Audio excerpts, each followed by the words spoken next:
యోహాను చెరపట్టబడి ఉన్నాడు. యోహాను చెరసాలలో ఉంచబడి ఉన్నాడు. అయితే ప్రభువైన యేసుక్రీస్తు ఆయన స్వయంగా తన నోటితో మాట్లాడుతూ ఉన్నాడు.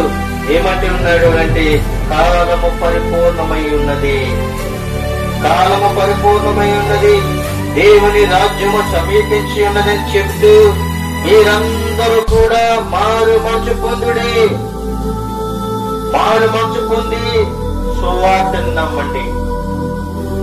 ఈ రోజుని దేవుని యొక్క దైవజనుడు అనేకమైన గ్రామాలకు వెళ్లి, అనేకమైన పట్టణానికి వెళ్లి, అనేకమైన మారుమూలకు వెళ్లి, అనేకమైన దేవుణ్ణి విశ్వాసించలేని వారి యొద్దకు వెళ్లి మీరు మారు మనసు పొందుకోండి, మీరు రక్షణ పొందుకోండి అని చెప్తే వాళ్ళందరూ అంటారు, మాకు మారు మనసు అక్కర్లొద్దు, రక్షణ అక్కర్లొద్దు. ఎందుకంటే చెప్పి బిడ్డారా, మారు మనసు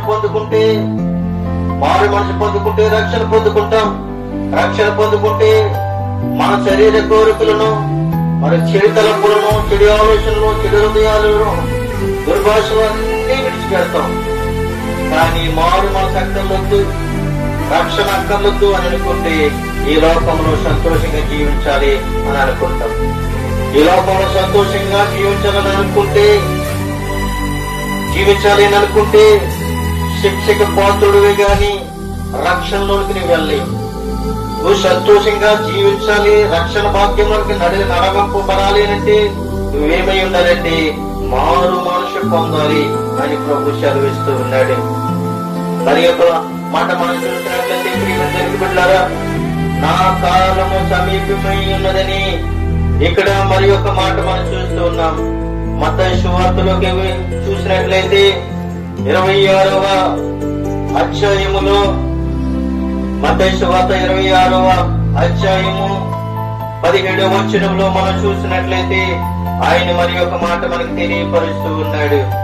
ఏమనగా తెలియపరుస్తున్నాడు అనంటే,